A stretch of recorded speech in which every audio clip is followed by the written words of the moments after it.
in Terriers, and every year hope you enjoy one process every.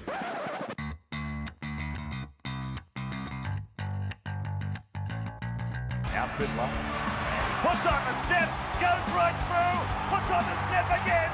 Oh, goes Freddy. That was magnificent stuff. Well, they shall not weary them.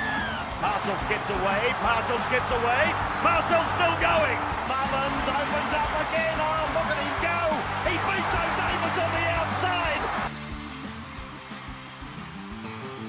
Hello and welcome to another exciting episode of The Voluntary Tackle, the only NRL podcast willing to employ the services of Braith and Astor's new detective agency to ensure our studio is truly Wayne Bennett free.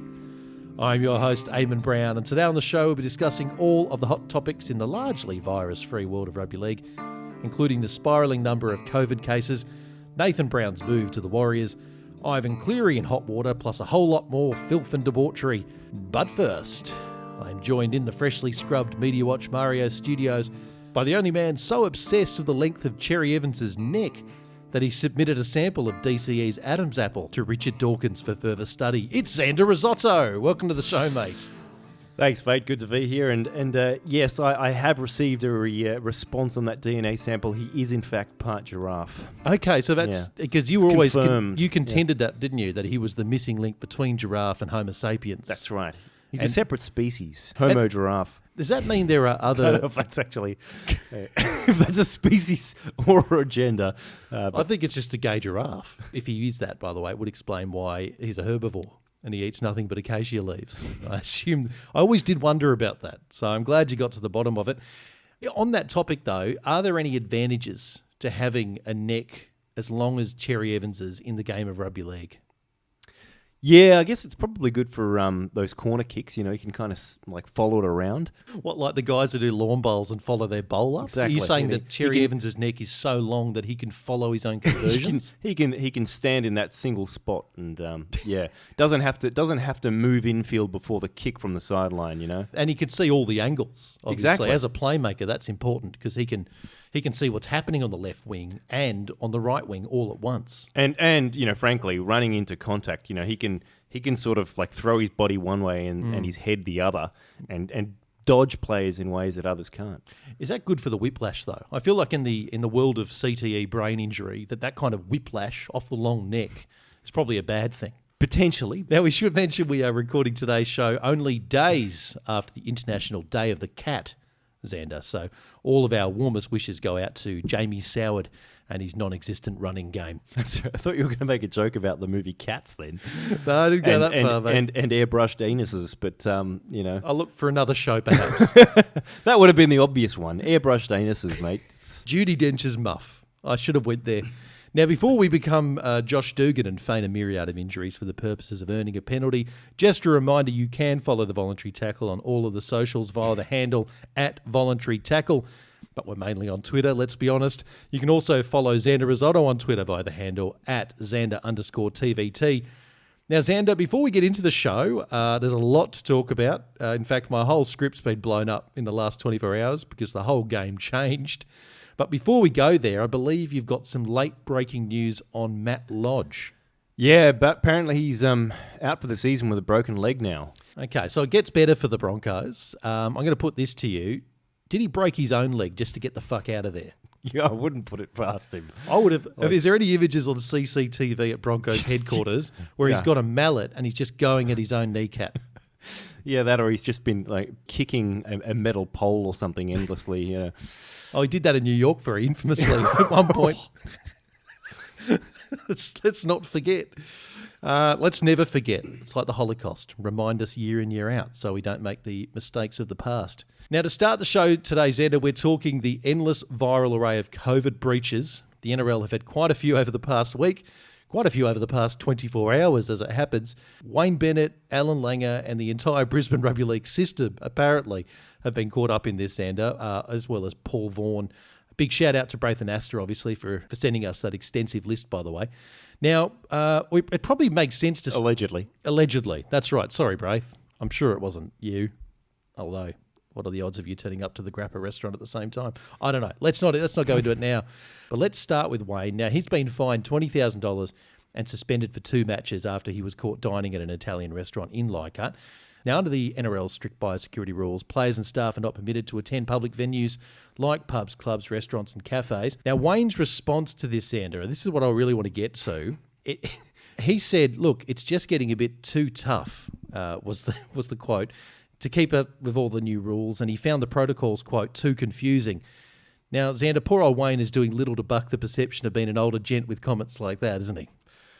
Yeah, look, and I know this one's been dealt with ad nauseum by various commentators, but Jesus, you can't complain about the rules when you're on the committee that drew them up. Just, it's just literally you're on the Apollo committee, Wayne.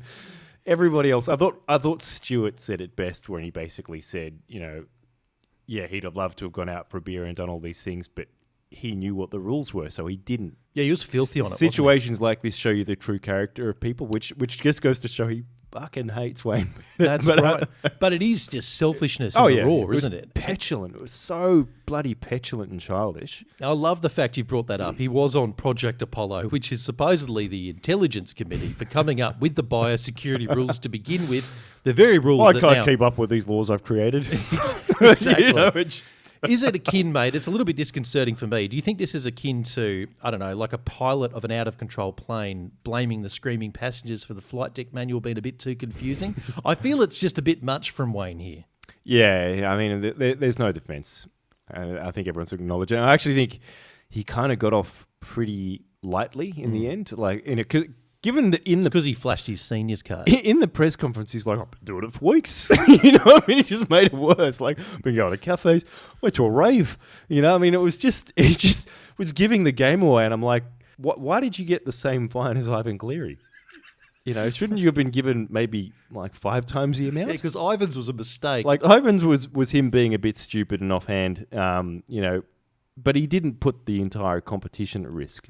Look, I don't want to be an ageist prick here, but I will focus on a few quotes here from Wayne Bennett when he was questioned about this, and it did have that reek of maybe I've lost it cognitively, Xander.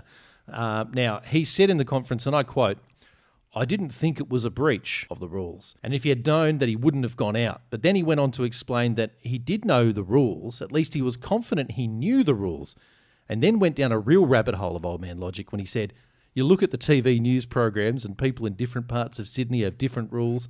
We've got rules for ourselves. Then there's the border stuff. I come from Queensland and I've got a family up there still." I've cut that statement a bit short because then he went on for 16 minutes about how decimal currency has ruined the value of the shilling. Why would he bring up all this stuff, mate, and not just own up to it? Why did he go down this fucking weird rabbit warren of old man logic? Yeah, it struck me as being, all a little bit of a weak attempt to deflect. I mean, talking about the news and stuff, it's just like, mate, the rules for the general population aren't the same as the rules for you guys. That was the point. That was why we were able to continue to play a contact sport. You dickhead. Well, obviously, Wayne has been not alone with this, mate. There was Paul Vaughan, who was busted going Paul to Vaughan, what was the name he used? He signed him with a fake name, yeah, didn't he? Yeah, he signed him with a fake name. Was it Farty McFartface? I just love it. He says like, "Oh, my name's Peter Philandes." I would have actually really rated it if Paul Vaughan just changed his name slightly. Yeah. Like Paulia Vaughan. I suspect he would have used the same initial somehow. Like Peter Philandes. Yeah, Peter Philandes. Or he would have gone, like Patrick Bateman. No. Fakeman. Paul. Patrick Fakeman, actually. That's Mr. Patrick Fakeman to you, cafe owner who's about to bust me. Cafe owner who's decked out in dragon stuff because I'm in the fucking Illawarra. And whose name is Braithen Astor. Now, making this even worse, mate, is the fact that when Wayne put that idea together that it was too hard to follow the rules. Now, this podcast is not known for doing its research, but I did notice that when you Google Rugby League Apollo rules, the very first hit, in fact, gives you all of the regulations you need. Is it just an old man thing? Could he not have access to the internet? Is there any slack we can cut him here? Yeah, I mean, he's got a smartphone. Maybe what needs to happen is he needs an assistant who can print it out on A3 paper every day and pin it to his front door. Yeah, put it. like a broadsheet Like newspaper. I've worked for older people like that who just can't use a mobile device to save their lives, and I imagine poor old Benny's bamboozled by the touch screen. Yeah, that's right. I mean, he probably has one of those ones where it's the entire screen to slide it to open it. The kind of phone you have for people who are going slightly blind. Yeah.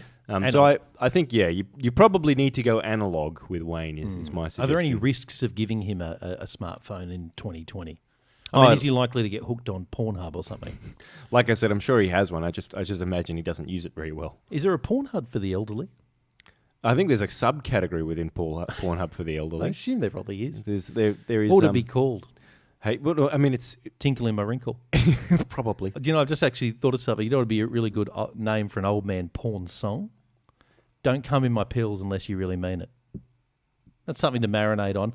Now, mate, we did allude to it earlier. There are further breaches. Now, the name Tevita Pangai Jr. is sort of at the top of the list. Now, he has been rubbed out of the game over this. He got a huge fine, and the NRL today came out and suspended him in, quote, indefinitely. Whatever that means. I like that. He wasn't deregistered from the NRL. They said, fuck off for a long time, was essentially the message today, because it's come out that this little barbershop escapade with the bikie gang was not an isolated incident. In fact, it seems to be over the last season that Tevita Pangai Jr. has actually been breaching these laws from the beginning, flouting them consistently. I haven't come out and given us exact details, but they just said it was part of a regular pattern. It's pretty ordinary form, isn't it? It's just so staggeringly stupid. And I was pleased to see that Robinson had come out today and confirmed that the Roosters aren't interested, because Jesus Christ, what a lot. I mean, that stuff aside, even on the field, he's been a liability. That's right. A lot of dumb penalties. Yeah, like, I mean, he comes in with late off the ball sort of dog shot stuff. He spends way more time like off the field suspended than actually playing at the moment. Yeah. There's a virtue to bringing aggression to the field, but he brings an aggression that operates well outside the lines of the rules. He brings brazen stupidity. Yeah. And a lot of mouth. I've noticed that. He loves a good verbal. Tevita Pangai Jr. And like, fuck me dead. Like, it's not like he aims up much in defence. You see some of the tries, like the Nichols try of Souths. He was in there to stop that. Yeah, that's right. He just strolled through them. Biggest men in the comp. Like they were nothing. Are you happy with the punishment that the NRL have doled out to Tevita Pangai Jr. in particular? Yeah, it's fair. I mean, I think, an indefinite ban basically to suggest to me that they're probably going to come up with something larger, like deregistering him entirely and cancelling his playing contract. Because he has legitimately, and this isn't overstating it, he's legitimately put the whole competition in jeopardy, hasn't he? Because if he hadn't happened to have had these breaches and then spread them throughout the team, and then the teams played another team, he could have seen the competition at least suspended for a few weeks, if not derailed completely. Well, yeah, and I think that's the point that the coaches and the game needs to, and I'm sure Volandis is doing it, they need to impress on them that, they need to not just think of themselves, but every person they know who plays or is involved in the game, and ask if it's really worth threatening their livelihood to go and catch up with a bunch of mates somewhere, or go to a pub even if you think it's safe, because how badly do you need that beer? Does Alfie Langer really need to celebrate his birthday in a pub this particular year? Well, let's go to that. That's a pretty interesting story, because there's been a further development on that today. Now, for the listeners who aren't familiar with the story, Alan Langer and a few of the trainers have also been busted breaching the COVID bubble. Now, Alan was apparently celebrating his birthday, which no law against that, but he went and organised a function room at the Caxton, didn't tell the NRL about it, is against the rules that they're allowed to do that. And this was the other development today. Apparently the Caxton Hotel has been busted, shutting off their CCTV cameras so that the party could take place. Now, this would indicate to me intent. This isn't an oversight. They knew they were doing the wrong thing, and the Caxton Hotel was fucking in on it. By the way, big shout out to the Caxton. We'd love your sponsorship. It's just so, like, I mean, all that it's been talked about for pretty well since the Broncos have been a part of the New South Wales Rugby League and now the NRL. That there's a bit of a Brisbane mafia that sort of hide away all their indiscretions and don't report on it. Like, I mean, They used to be called the Courier Mail. They're still called that, aren't they? It's the media arm. The Godfather, Neil Breen. All bow before Neil Breen. But yeah, like, I mean, it's been long talked about that there's just stuff that they kind of help. Like, I mean, whereas in Sydney, the Telegraph and the SMH, they will just any whiff of indiscretion and they will hang that club out to dry. So they're a little bit more on guard. Yeah. But the Broncos, I think, and this, perhaps is part of their downfall, is they have a bit of a swagger about them because they think that they're above the law and they can get away with shit because of this permissive environment. And not this year. Yeah, and just it's like this is probably part of that broader trend at the moment. Like they're well off. They've been knocked well off their perch in every single aspect of life now. Yep. And I just think this given everything else that was going on was just so unnecessary. Do you think, as a New South Wales Blues player, that the Caxton Hotel trip, which has been infamous for being, a pretty intimidating place, all the Queensland fans hurling bottles at you and abuse, epithets and whatnot, do you think it's even scarier now that they could be racked with COVID? We won't just fuck your shit up, we'll also infect you with some kind of killer disease. Well, I think this is probably a benefit that the players will go nowhere near it this year. We've been avoiding it anyway for a few years. I don't think they do the Caxton run anymore. I think if anything, this year's probably a good excuse to play the entire series in WA. Now, look, during the week, Xander, it emerged Ben Ikin is actually vying to become the CEO of the Broncos. Do you think over the last week he's gone, nah, fuck that? Like, that's a tough gig. I saw him interviewed on NRL 360 about it. It was interesting. Paul Kent asked him rather pointedly, "You're not just going to go in there and do a review, are you?" And then he spent 15 minutes basically explaining how he'd go in and in long form and do conduct a review. and, which, to be fair, you kind of would need to do to work out what the hell went wrong in the place. But for the listeners, they may not know this, Xander, but you're not a big Ben Ikin fan, are you? And in fact, you have a particular anger towards the fact that he wears glasses. And what I've always found odd about this is you don't go ballistic at other people wearing glasses, but just Ben Ikin, because I think you've always had a theory that he doesn't need the glasses. He wears them to look more intelligent. Do you still hang on to that theory? Or? It's I think it's more like when he first transitioned from a player to a media commentator. Does that involve an operation as well? I think it did by the looks of it. You need a mic put across your cock. But it was quite like quite jarring, like because he always kind of looked a little bit like a redneck in his playing days, right? And it was just kind of funny, like him having finished that last year and then going on TV and wearing glasses, and I'm like, mate, you're not fooling anybody. You don't need them. I've never seen you wear glasses in your entire playing career. What is this shit? I'm going to tell you, mate, if it is a charade, he's kept it up for 10 years. Yeah, I mean, he's clearly heard me online. He's like, fuck it, I'm going to prove this guy wrong. Yes. But I reckon, I swear to God, if you were to poke, at those glasses, you'd probably find they were just empty frames. Yeah, it probably would be. Yeah, or maybe just the Glad wrap exactly between the frames that might have made it look more authentic. Look, on this concept of breaches, before we wrap it all up, do you think there's going to be more? It seems as though, and I hope I'm wrong, and I hope the message has finally gotten through, but it feels like this might have just been the tip of the iceberg. Do you get that kind of feeling that maybe there are lots of clubs who have had incidents and maybe have kept it on the down low, and especially when these infection rates were dropping down before it all spiraled out of control in Victoria, that there was a sense of complacency maybe? I bloody hope not. Like, I mean, I can see, Vaughan got hammered, for his stupidity. Yeah. And rightly so. Gets hammered on the field a lot too these days.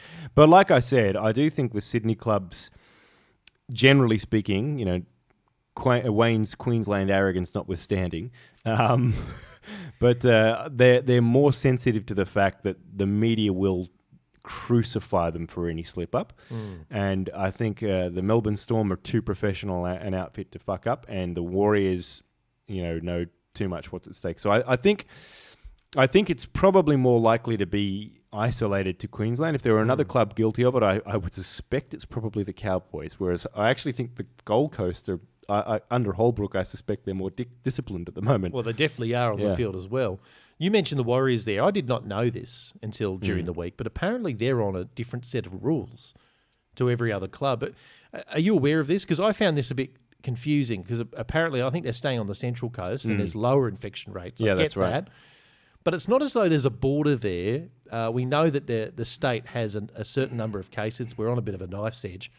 Was this a bit of a strange thing for the NRL to do, to give them this kind of dispensation because they're on the Central Coast? Because for me, the virus doesn't know a border around the Central Coast. It could just crop up there, as it has on a couple of occasions. I suppose, in fairness, New South Wales has been averaging around 20-odd cases a day. Something around there, yeah. And they've all been in Sydney. There's been a few little spots, I think, outside. I think there's been Have a they? few rogue. Yeah. I think the vast majority. Yeah. So I mean, I don't know. Like, it's probably a one of those things where they get tested quite a bit anyway. I can kind of see an argument for, trying to give them some additional freedoms, given that they're already having to give up so much. Well, this was the argument that Danny Wildler was told, apparently, while speaking on 100% footy. He said that they were giving these dispensations because it was a bit of compensation for the plight and the journey that they've had to make. But and they are testing them more regularly, though, right? You'd hope so. I don't know if that's the case. Yeah. But even so, because as we know, testing is not foolproof. It's an important thing to do. But some people might be asymptomatic for a while, and it could still fuck the comp up. It seems like an unusual chip to trade in when you're trading with the health of the competition. I just found that a bit odd.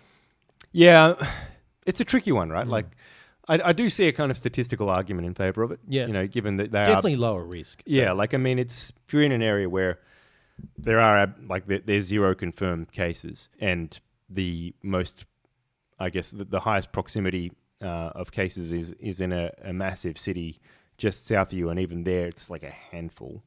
Well, doesn't that sort of let Brisbane Broncos off the hook? Because Queensland's in much better state than we are in New South Wales. So if we're going on the infection argument, guys going into the Caxton Hotel is extremely low risk. Granted, but I think the element, the critical ingredient is the fact that the Warriors had controls around that additional freedom, and they were getting additional testing, whereas the Broncos lied about it and didn't tell anybody. You're right, that is a fly in the ointment.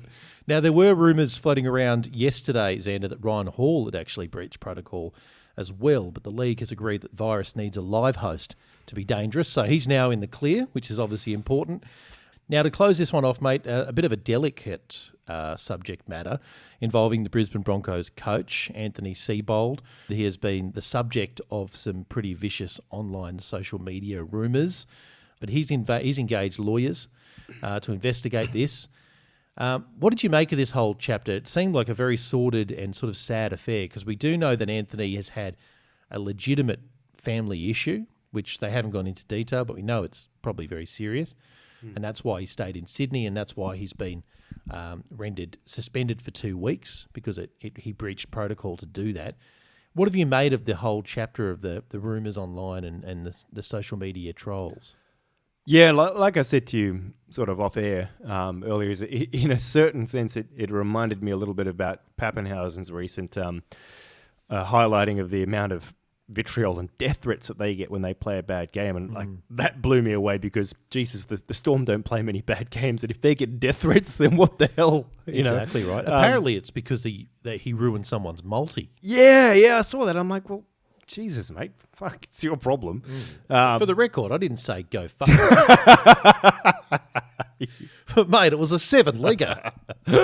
The fans obviously take it seriously, and it did make me think of that immediately. And I thought, well, if fans can go that mental at a side that is killing it right now, then Jesus, I suppose going absolutely off the wall and wanting to destroy somebody's entire life is probably, I don't want to say to be expected, but not quite as surprising from a Broncos fan. Do you think, not that it is justified. I want to just make that extremely clear. Like, I mean, the rumours that are going around are just so off the wall nuts. Yeah, which we won't give voice to, obviously, in terms of what they are specifically. Are we making an assumption here that it is a Brisbane Broncos fan who put this out? It has that sort of smell about it, doesn't it? That a very, very disgruntled Brisbane Broncos fan because they take the shit pretty seriously up there, and there's a lot of hate for Anthony. Oh yeah. In I mean, Brisbane. It's come from the Broncos WhatsApp fan group, and so you would have to think it was a Broncos fan, and somebody who's just like thinks that they can derail or get rid of him somehow or force him to quit. I don't know, something like that. But mate, it's honestly, this is a pet peeve of mine, but people. I mean, he's got a legitimate claim here for defamation. I think Anthony Seibold. I mean, it's the most vitriolic, heinous set of accusations that I've ever seen levelled at anyone in rugby league. If I'm going to be honest with you, it was deeply personal. Do they have a chance of catching the people involved, do you think? I mean, I'm not a cybersecurity expert, but if they do, I legitimately hope that they land in some really deep shit. Well, yeah, they're a chance because, WhatsApp requires you to use your phone number. Okay, right. So, I'm not on WhatsApp, so I don't know how it worked. I thought that was the more encrypted version of like Apple Text or something. Well, it's just an encrypted messaging service, but it requires you to have a mobile phone number. Okay. So there's no anonymous functionality at all with there is, but people will give up WhatsApp groups. Yeah, I mean, they're big groups. They'll be able to they'll be able to go through if they get access to, if they've got somebody who's a member of that group where their message originated, they'll be able to go through it and then grab that person's phone number, and the cops will be able to call them. Yeah, great. So unless it's a burner. One thing I would ask is do you think it is absolutely the most heinous thing that's been? You've seen the full text of at least one of these accusations. Do you think it really is the most heinous thing? Because there've been some pretty horrible things said. Mate, it's right up there. But I'm going to tell you this: it's not the worst thing I've ever seen. Just last week, someone called me Ryan Hall. Welcome back to the Voluntary Tackle. Now, Xander, after firmly rejecting an application from former Manly coach Jeff Tuvey, the New Zealand Warriors have finally found their man to replace Stephen Kearney. It's a coach with a much poorer winning percentage in Nathan Brown. We asked one of Brownie's former players for his thoughts about the big news. I was at lunch having a nice strawberry thick shake, so I wasn't too sad. Thanks, Caitlin, for that exclusive scoop. But Xander, this was not all of the recruitment news. The Warriors have also appointed Gus Gould in an advisory role. You remember Gus. He was the guy who fired several coaches at Penrith before being knifed in the back himself. It was very Game of Thrones out there at the foot of the mountains at one stage. It's fair to say this was not exactly the decision that most people had tipped, mate. But what did you make of the move? I'm a bit each way on it. So I'm actually a big fan of Gus and what he's done.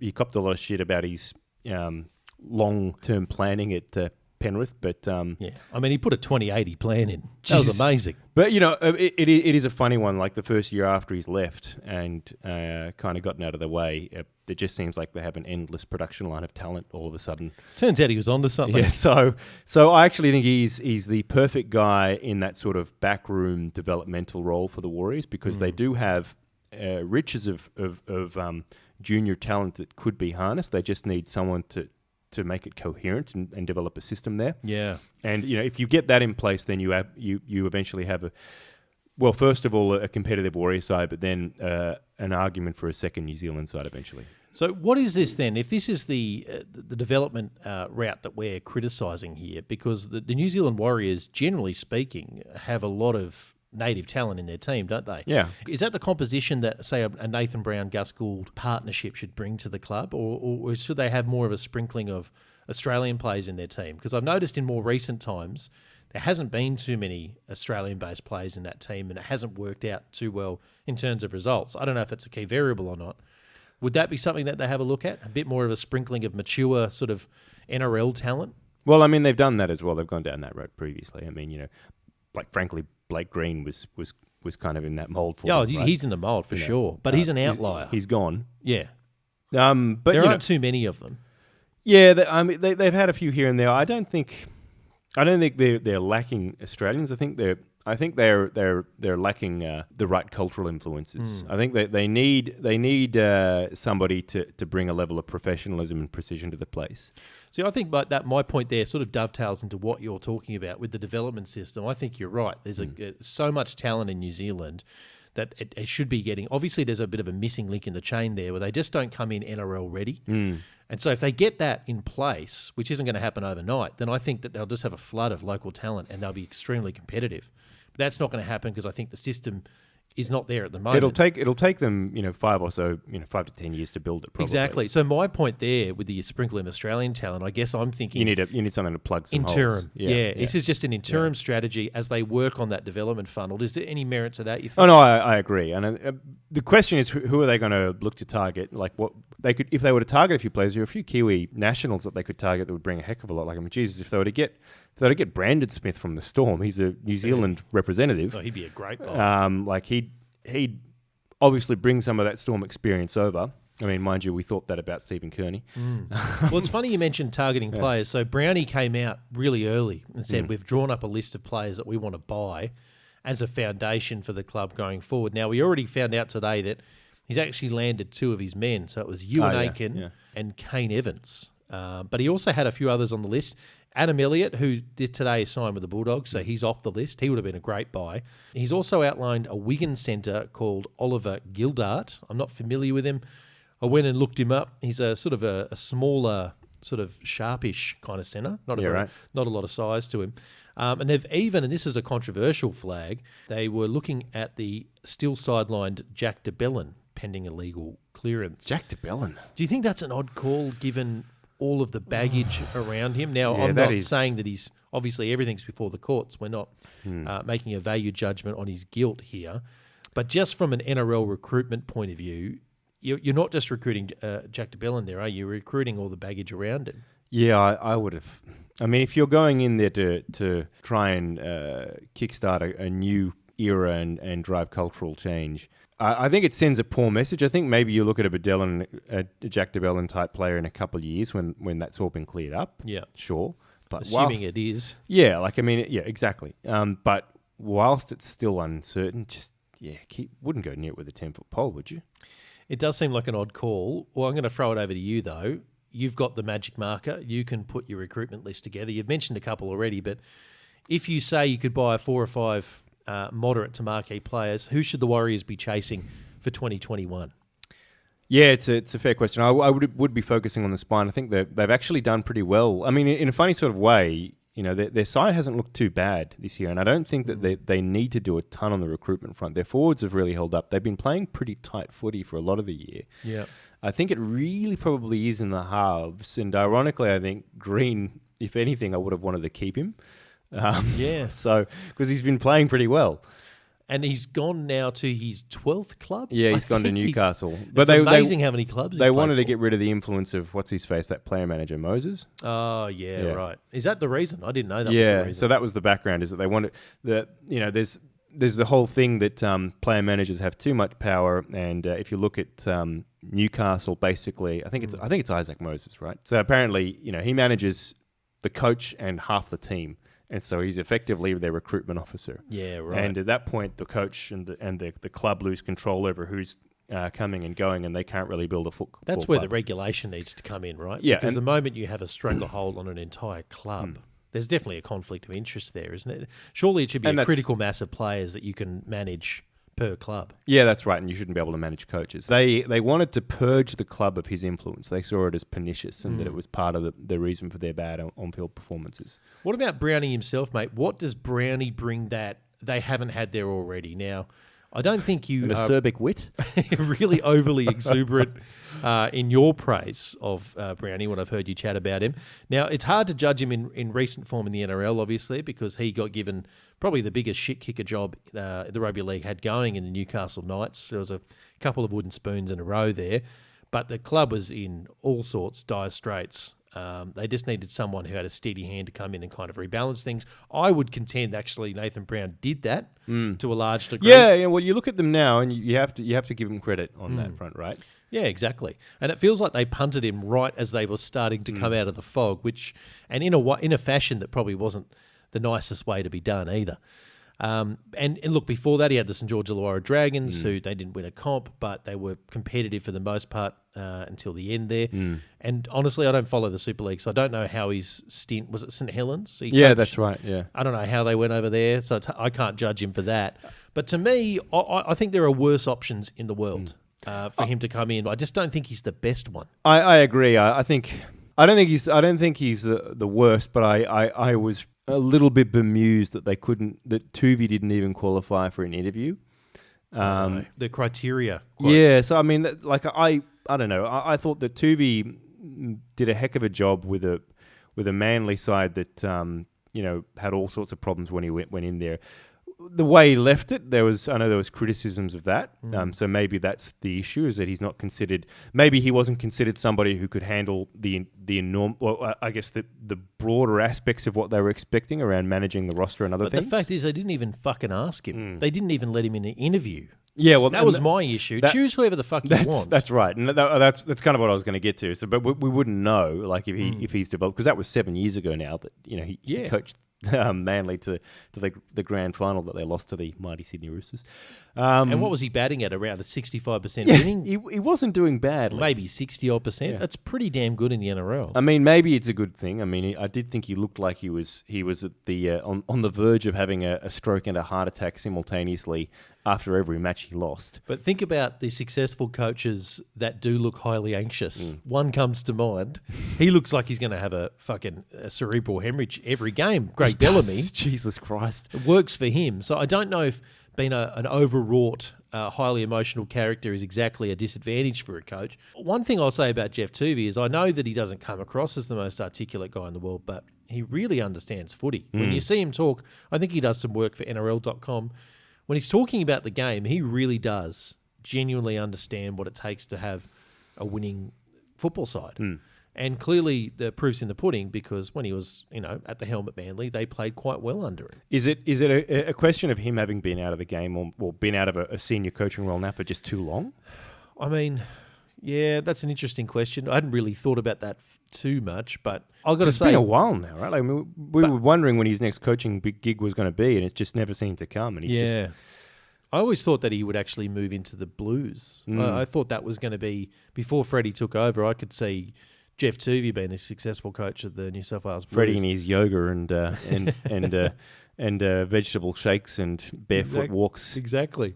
Let's talk about Phil Gould, though, mate. You're a fan of Gus. Is this a bit of a game changer for the Warriors to have him go over there? Yeah, I do think from sort of a whole of football standpoint it is, because they do have all the ingredients. Like New Zealand by rights should be a powerhouse. They probably should be, in the same. We should be speaking of them in the same category as you speak of the Storm and previously the Broncos. Like they have so much to draw on in Auckland and the wider sort of North Island. Playing stocks. Yeah. It is largely a South Auckland game in New Zealand, or in Auckland in particular. But they if they had the right scouting, there's a lot of rugby talent as well that you could be bringing into that developmental program. That is going to be discarded by Union. Yeah. So I think absolutely it'll be a real boon for them, because I think he'll know how to build that for them. I know he's been pretty vocal. He said, look, they've got a recruitment manager. I'm not in the business of recruitment. But what he is going to really champion is this development pathway system. Yeah, exactly. Which seems to be quite successful out at Penrith. And that's why. That's kind of what I mean about the Union talent. He's not going to be like sucking those players into to play first grade, but he'll be providing them with opportunities to be part of the developmental pathways in league, where maybe the Union ones are no longer as attractive. Do you think also he might be drawing on all of the Pacific Island nations there as well? He might be making missions to have them all part of that pathway system. Oh, potentially, but that's something that Queensland's also trying to do, right? Like, they do that with PNG, they do it with Fiji. Yeah. Well, either way, Xander, I do know this. The NRL as a whole is much stronger when the Warriors are stronger. So I hope the Nathan Brown Phil Gould experiment works out well for the club. But even more than that, I hope the breathing circle returns to its former glory. And better still, the club takes one of our previous suggestions of the circle jerk Bukkake huddle. It's legit. Towards the end of episode 51, check it out. More after this.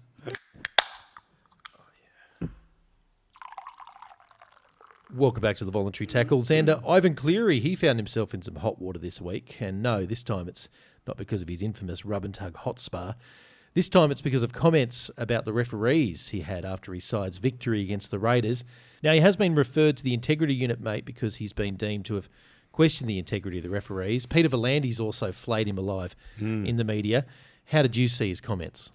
Yeah, well, like I said to you, watching the game, I think I was live tweeting when they made those calls, like the captain's challenge on, was it Nickel Clockstad being bundled into touch? Yep. I was like, oh, that's a square up 100%. Yeah. You know, and it just seemed like such a ridiculous call because there was momentum in it. I think technically, within the letter of the law, they were right to overturn it, but it wasn't what their Raiders had challenged. The Raiders had challenged that they got the ball out before he went over touch, and then the review called it on something else. Yeah, there's still some murky territory there with the captain's challenge. So you can start forensically looking at other shit, even though that wasn't your intention. Yeah, and there was a bunch of little decisions where there was that there was the Panthers players having the ball knocked out of his hand in the play the ball, and that got let go. Whereas similar thing happened, they ignored it. There was about 3 or 4 in a row that gifted the Raiders back to back possession, after which they finally scored, and they all felt a little dubious, and you just kind of they did to me at the time feel like square ups. I don't know if I wouldn't suggest that they're intentional, but they just maybe But that's what a square up is, isn't it? Well, it's hard to have it unintentionally. Well, I mean, you know, you can do it. I think you can do it instinctively. Like, I mean, the flow of the game. I would say it's one of those things that, you know, you probably got a mental tally of how many calls you've made one way, even if one team has been more guilty, and you know, you're just, as a result, a little bit more vigilant on the other side, and maybe just subconsciously sort of balancing things out, you know.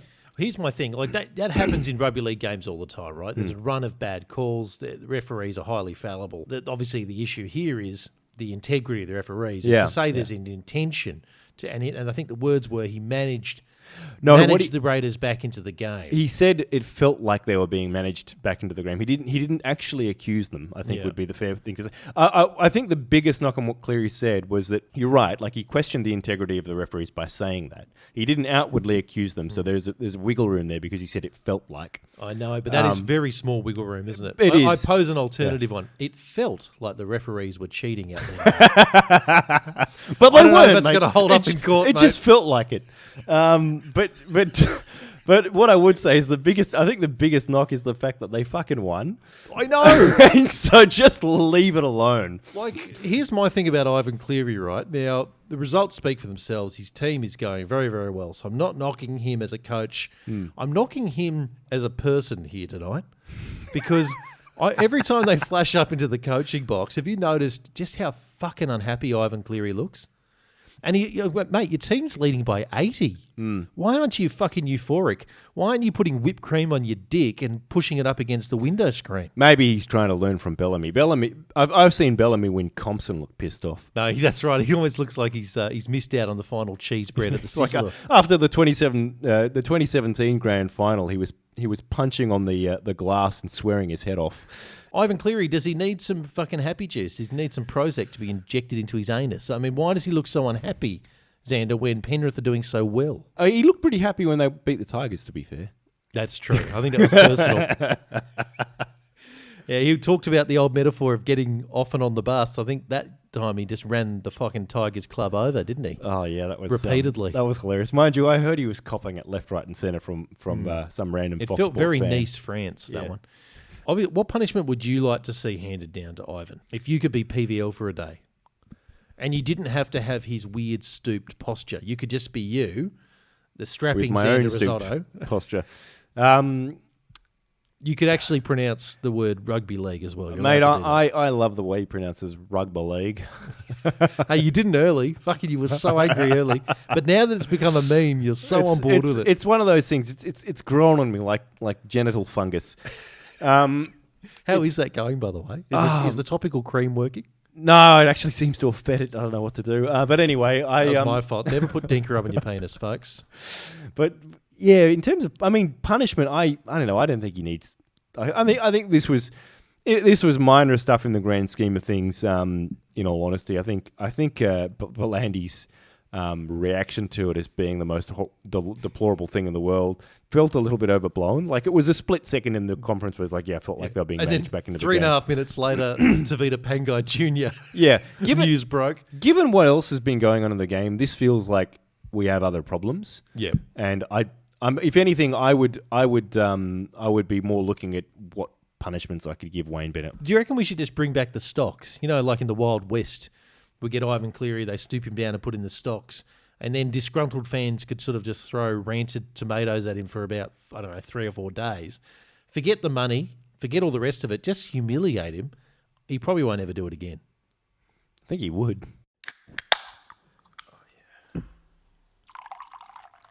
It's that time again for Media Watch Mario Madness.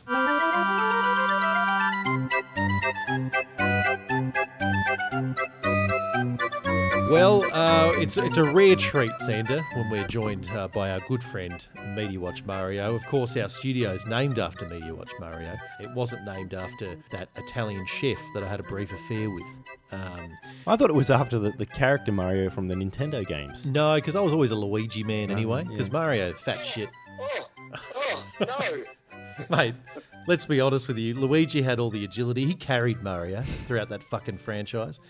Anyway, look, we're going to talk about rugby league here because we'll drift into a world of Tamagotchis and Japanese subculture that I'm not prepared to go down. Rugby league, it tosses up some weird turns and often some illegal ones. COVID, breaches left, right and centre. I want to start with this question. Brisbane Broncos, we keep saying each week it can't get any worse, and yet they find a way. This time it comes in the form of Tavita Pangai Jr., some nasty trolls about Anthony Seibold, and at least 10 Brisbane Broncos players apparently found to be breaching the system. And that's not even mentioning Alfie Langer and the Caxton Hotel.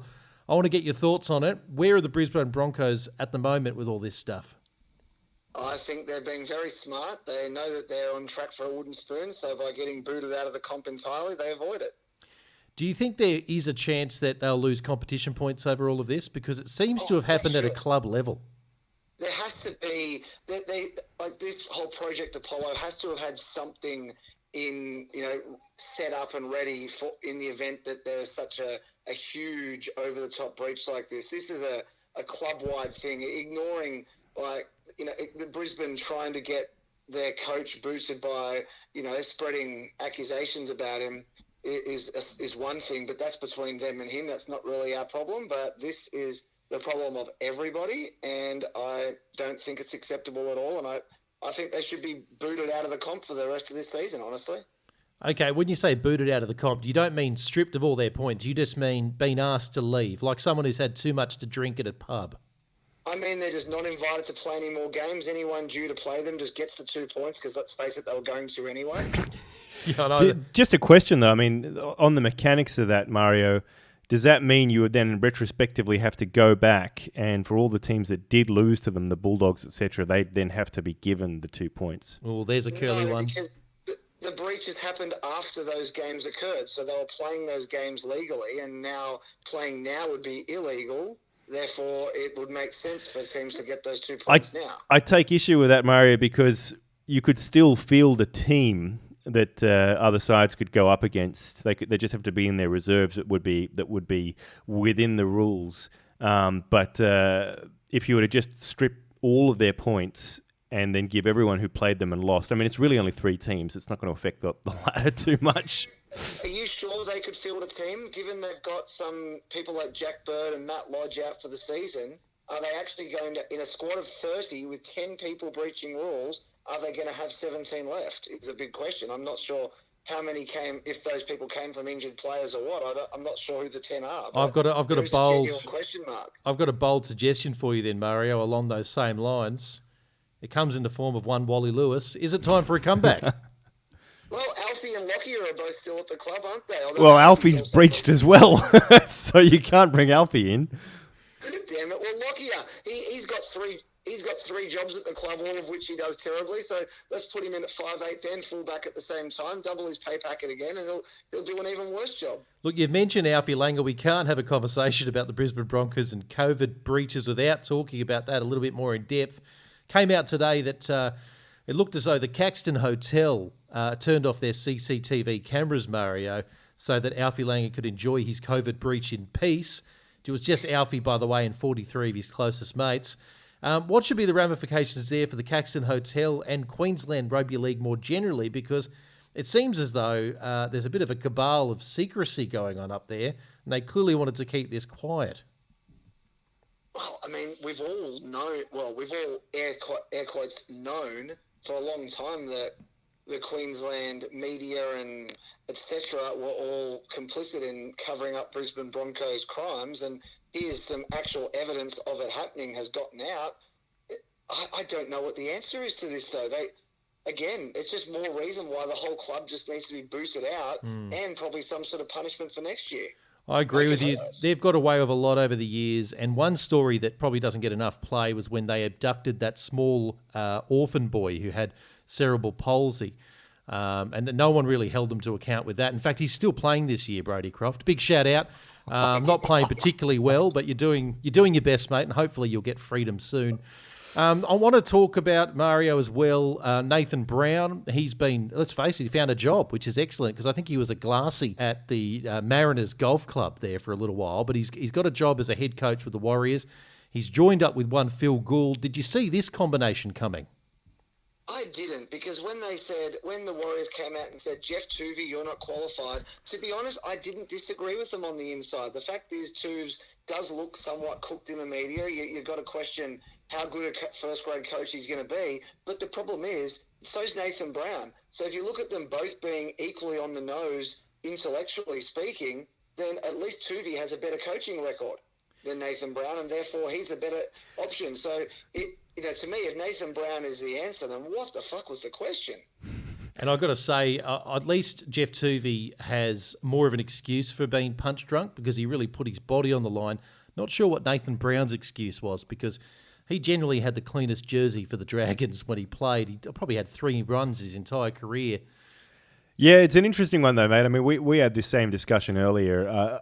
I'm similarly bemused at the situation, but what I would say is that Brown, I suppose, in his defence, has continued to coach. He's had that stint with Wigan. He, coached Newcastle through that difficult period. Whereas, for whatever reason, Tubes just hasn't had a gig since finishing up at Manly.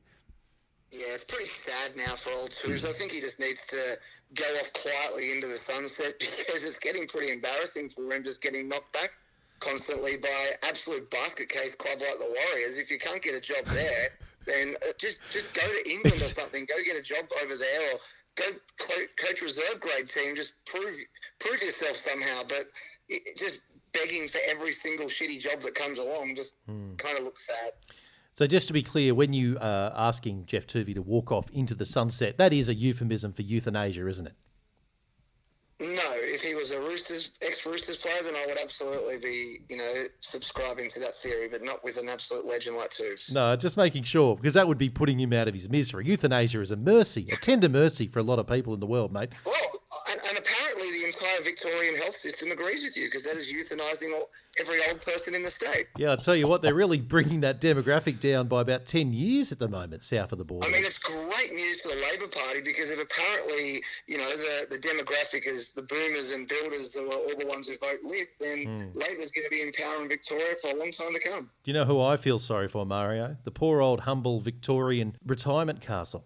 What are they going to do when they're all dead? I'll have to convert. They'll have to pivot their business. I'm heartbroken for them. Yeah, me too. Especially the really duplicitous ones like Booper, who actually treat them unfairly to begin with. Look, on that very sombre note, we're going to go to our last little topic, mate, that we need to quiz you about, and that's about Ivan Cleary. Now, Peter V'landys came down on him like a ton of Greek bricks during the week. Did you think the penalty and the criticism was fair when he questioned the referee's integrity this week? Cleary's an idiot. I don't know what the hell he was trying to do. Seriously, it's bad. Refs folding a loss makes you look petty. Refs folding a win just makes you look like the biggest douchebag ever. They've won 8 in a row. Nobody actually thinks they're getting the thin end of the wedge or whatever you'd call it. I'm not sure. I'm probably just using a wrong analogy. Yeah, the thin end of a wedge is the thin end of the wedge is something else, mate. But go on. We know what you mean, though. You know what I mean. What the hell is he doing?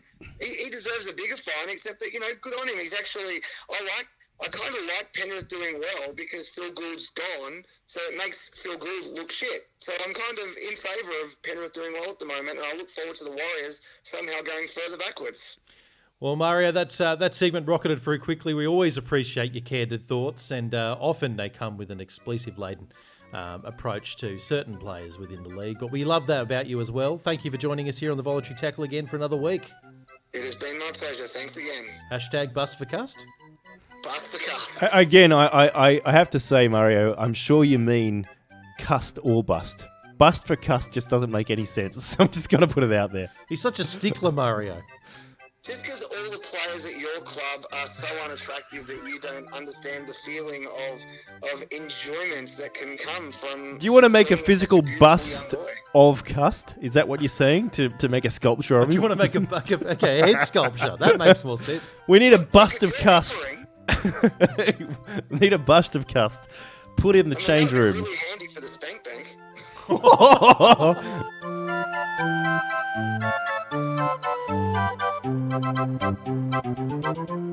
Rumours this week that Mary McGregor will be sacked possibly before the season's even out.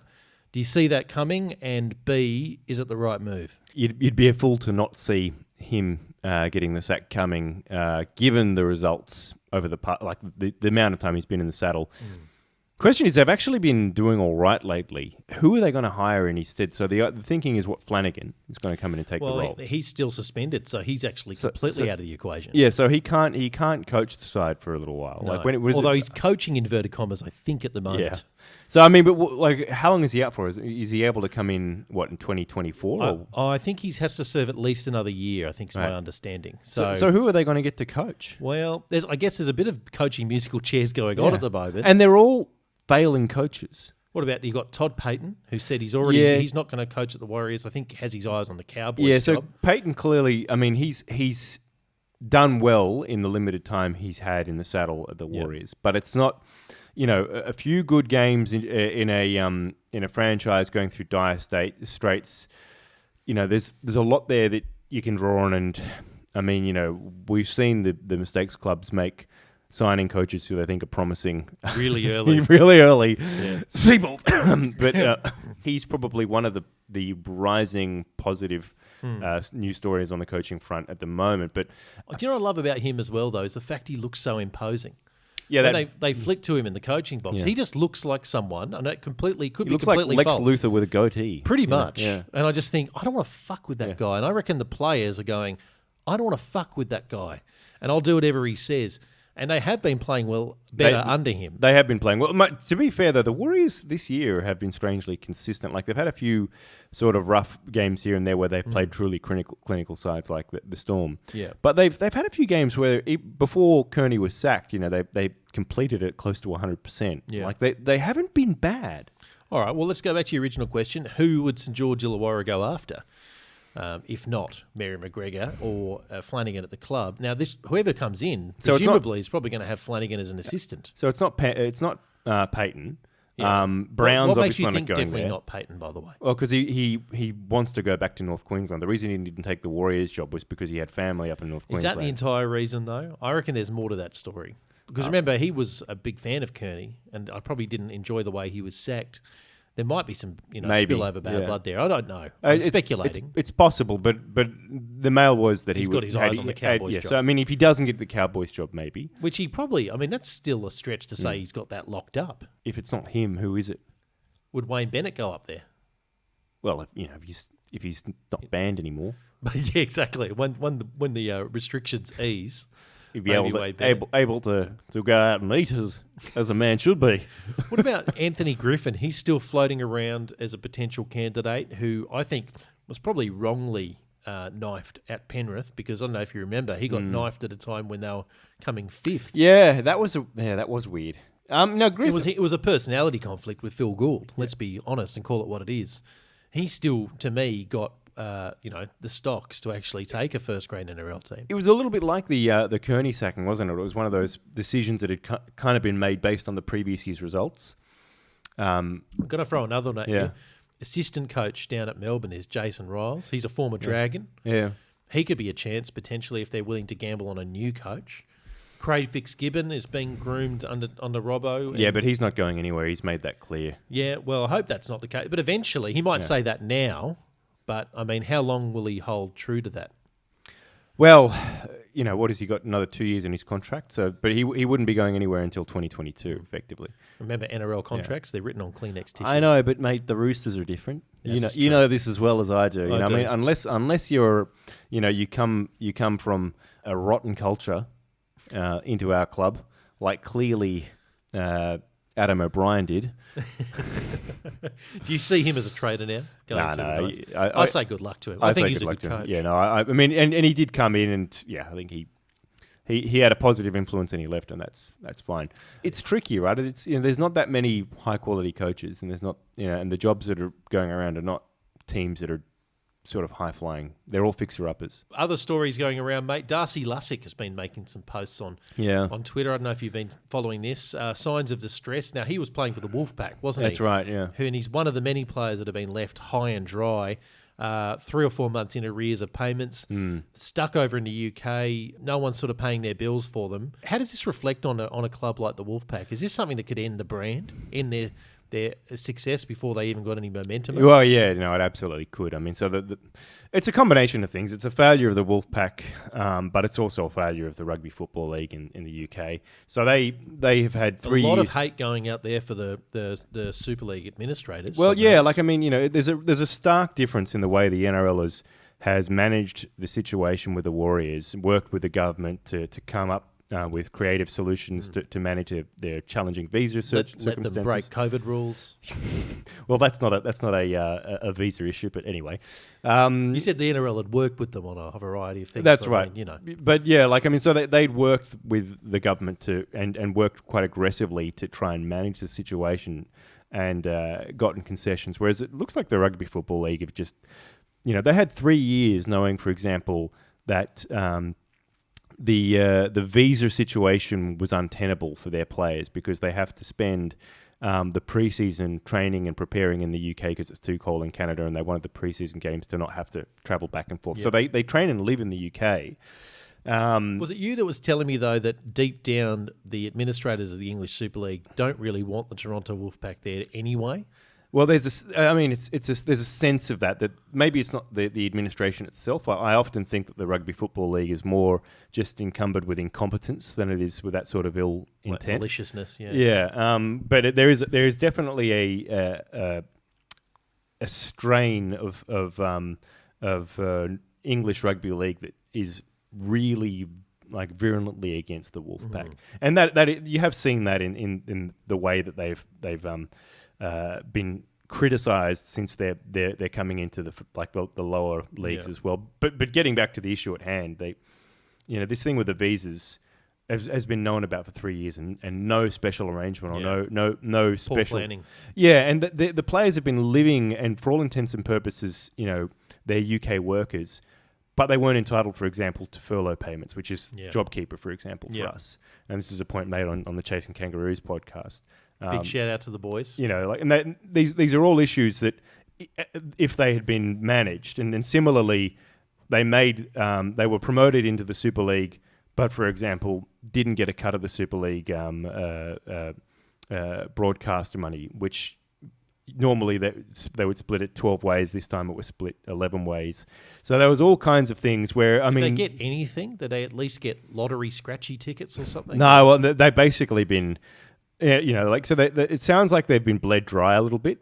And you'd suspect that David Argyle, who's at the head of the operation, his businesses are probably not doing too well as well. Mate, he'll be fine. He'll do some lawyerising. He'll find some loopholes. So obviously something's gone afoul there because they haven't paid their own staff. Apparently there's been stories about the front offices and back offices of their operation in Canada and the UK being pretty poorly run and staffed. It's been an operation with its own raft of problems, but it's been made more difficult by just the lack of support they've had. Is there a chance that when guys like Lussick go on social media that what he's really hoping is he's waving the white flag to hope an NRL club will come and rescue him? Because, I mean, he's not that old. He's 31, right? Is he? Yeah, there you go. He's got a few years left in him. He'd signed a 3-year deal, I think, with Toronto, and he was expecting that to take him to retirement. Yeah. So, he wants to come home, but yeah, I don't know if any NRL club will probably... Yeah. I mean, given his history, he has a bit of a checkered history in the NRL as well with the judiciary, and Yeah. he's a bit punchy. Yeah, he played with Manly, terrible culture at that place. Big shout out to Mario. Mate, next topic. Flanagan dropped from the Roosters last week. Young Lachlan Land came in to take his place and actually played really well. Yeah. Will this keep Flanagan out of the team, you think? Well, Robinson's made it clear that for the time being, the spot's Lamb's. He impressed him enough in the game against the Dragons. And that was a tough fought game against the Dragons. But I got to say, I've liked the way Flanagan has played. I think he's developed as the year has gone on. But if there is a criticism, sometimes he's not terribly direct in his play, and he doesn't, probably could take the line on a little bit more. And his fifth tackle options are a little bit predictable. So what I would say is that Lamb definitely added a different element. I thought his fifth tackle options and his kicking was more dynamic, and he definitely played a bit more aggressively and a bit more direct. I tell you what, it's almost chalk and cheese when you compare Lachlan Lamb and young Flanagan, because Lachlan Lamb is as a spark player, isn't he? He sort of plays at a tempo of 120%. Yeah, capable of making an error, but he sort of plays what's in front of him. Whereas Flanagan almost looks like he's out of the handbook. His speed, he's a structure player. Exactly. Speed is not his virtue, which is probably why he hasn't got much of a running game, which he does need to work on. But at the same time, he actually does have, I think he's got quite a good kicking game. He can tee up his outside men. He's fairly mistake-free. His defence has been solid. His defence has improved out of sight. Yeah. So I like both of these players, to be honest with you. I think both are prospects, but they're so different. It's really tough to gauge. It really comes down to, I guess, what kind of player Robbo wants to play alongside Kiri. Yeah, you raise an interesting point, right? Because Kiri is an instinct player, right? He's somebody who plays what's in front of him and just has that incredible vision. And I mean, it struck me that Flanagan seemed like somebody more in a kind of Cronk mold that would probably develop a little over time. Yeah. Maybe Lamb just adds a little bit more unpredictability, and they're needing somebody who's going to take the line on a little bit more. I agree with you, actually, especially at the moment with this injury crisis at the Roosters. We have looked a bit flat and unpredictable. Potentially, Lachlan Lamb's been used as a bit of a vice, at least in the short term, to actually spark things up around the ruck and around the halves. But one thing I will say about Flanagan, he has a brilliant support game as well. Yeah, he does. He scored a number of tries this year. He backs up, players. doesn't he? Yeah, really well.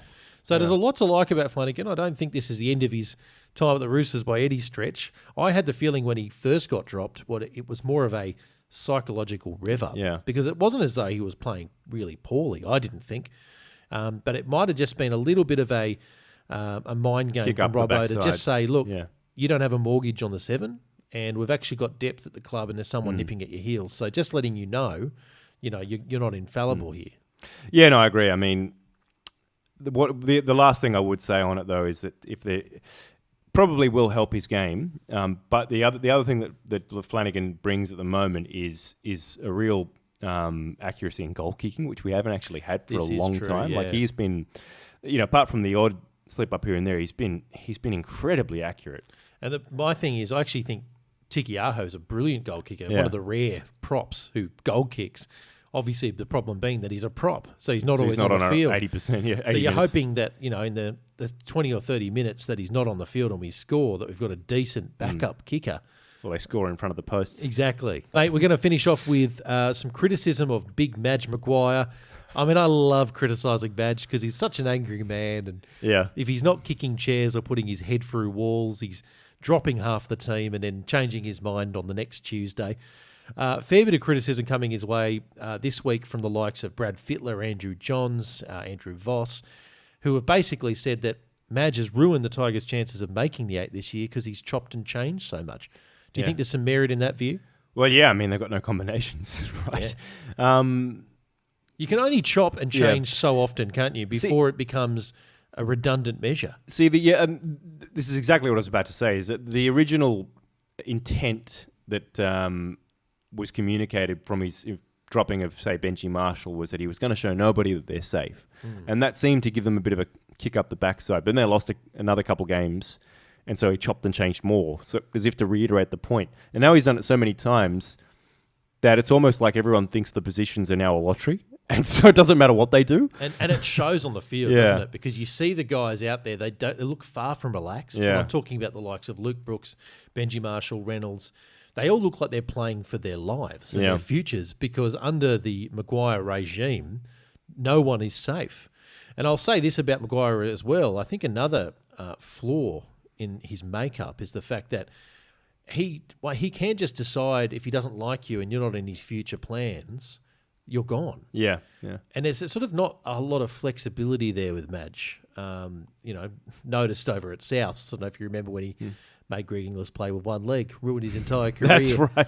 Not a lot of flexibility in that knee anymore for poor old GI. So, I don't know. I feel like he's almost too austere for the game. He has a vision of what he wants the Tigers to be, which is a very Madge vision. He wants them to be a type of team that can win 8-4. I don't think the Tigers are ever going to be that. I don't think it's in their DNA, at least not in the short term. And I think if he can't get to that vision, he'll just keep driving away no matter what he has to do. Where, as someone like Wayne Bennett, for example, I think he's much better at playing the cattle in front of him, and seeing where their strengths and weaknesses are and trying to nut out a game plan based on that. Madge Maguire is definitely not that for me, but how do you see that?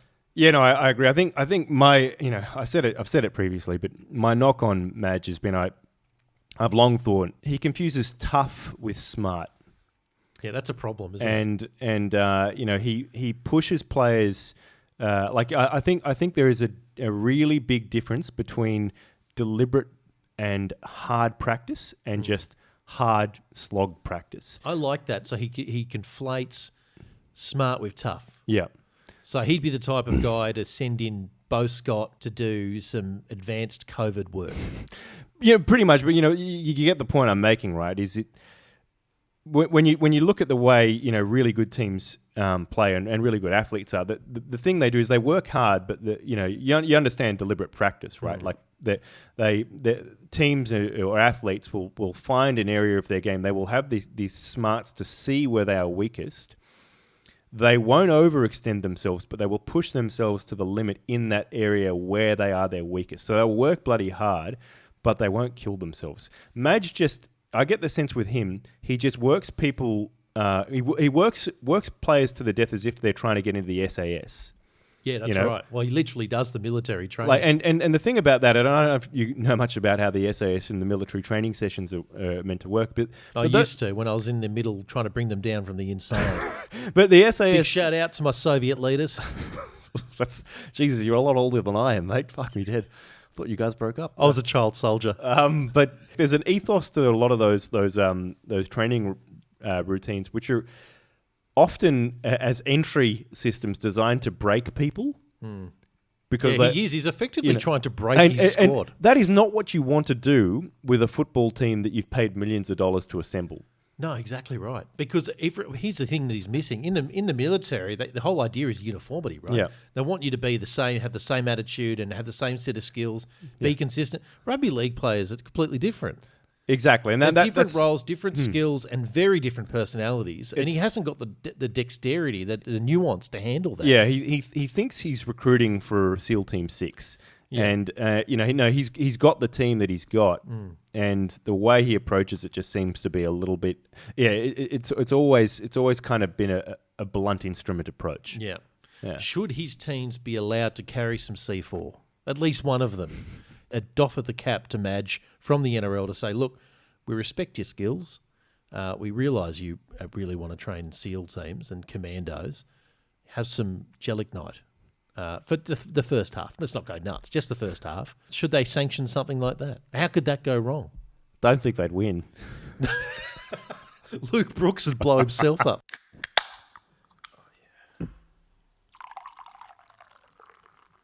Thank you for listening to The Voluntary Tackle, the only NRL podcast prepared to palm off the big issues. The program would like to advise listeners that because its hosts have developed a gold Rolex shopping addiction, they need your help. Please make comments and ratings on Apple Podcasts, or alternatively, awkwardly shoehorn the show into conversations with friends and loved ones. You may also wish to follow the show across social media platforms. They include Twitter, Facebook, LinkedIn, and Instagram.